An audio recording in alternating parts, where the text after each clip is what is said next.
Ketenangan Ridho bikin frustasi lawan. Jay ajak Ridho ke Eropa. Bangganya Kapten Timnas lihat duetnya makin matang. Penampilan Timnas Indonesia kontra Arab Saudi membuktikan bahwa skuad Indonesia sudah layak ke Piala Dunia. Karena ini adalah kali pertama Timnas Indonesia mampu mengalahkan Arab Saudi. Sejarah tercipta di Gelora Bung Karno saat Marcelino Ferdinand mampu menceploskan 2 golnya ke gawang Arab Saudi di lanjutan kualifikasi Piala Dunia.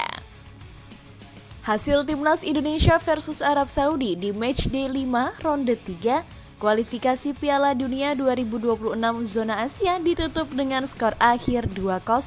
Brace Marcelino Ferdinand pada menit ke-32 dan 57 dalam laga di Stadion Utama Gelora Bung Karno, Jakarta, Selasa 19 November 2024.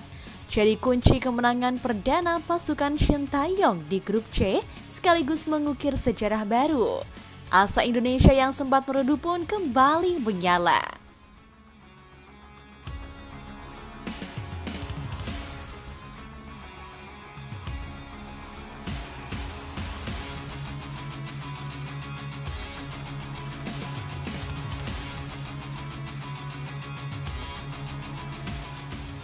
Dalam update klasemen WCQ 2026 ronde 3, Timnas Indonesia melesat naik ke peringkat 3 grup C. Ini terjadi karena di partai lain yang berlangsung di Xiamen, tuan rumah Cina, rontok di depan Jepang dengan skor 1-3. Kini Australia, Indonesia, Arab Saudi, dan Cina sama-sama mengoleksi 6 poin dan hanya dipisahkan oleh selisih gol. Jika bisa bertahan di peringkat 3 klasemen grup C, Timnas Indonesia akan berhak lolos ke ronde 4 atau melanjutkan perburuan tiket lolos ke Piala Dunia 2026. Namun jika mampu melesat ke posisi runner-up di bawah Jepang, skuad Garuda akan berhak lolos otomatis.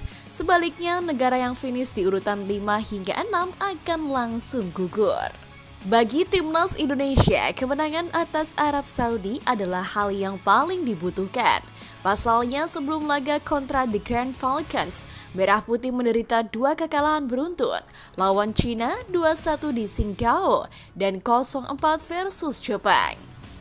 Kini bukan cuma bisa meraih kemenangan perdana di grup C, kans Garuda untuk ke Piala Dunia 2026 bukan hanya sekedar mimpi.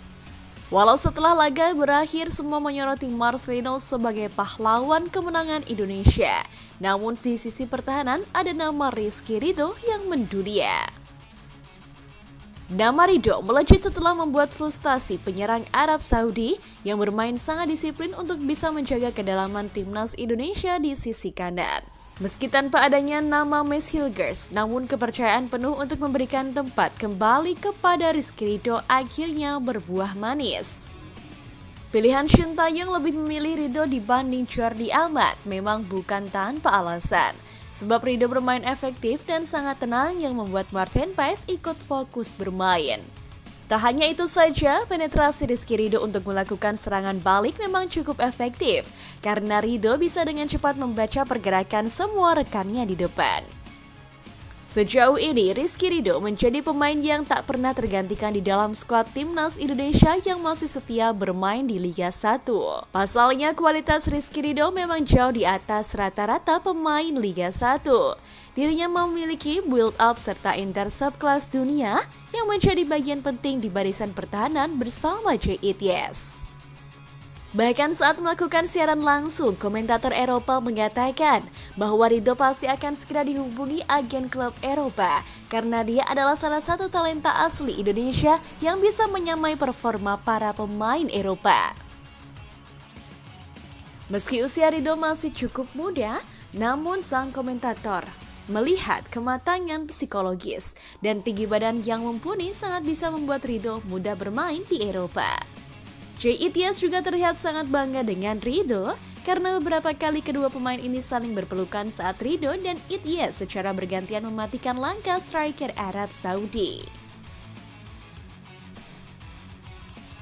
Kita di sini sudah terbius dengan 2 gol yang dicetak oleh Marcelino, namun saya lebih tertarik dengan gaya bertahan Rizky Ridho yang bermain efektif bersama JITS, ucap sang komentator.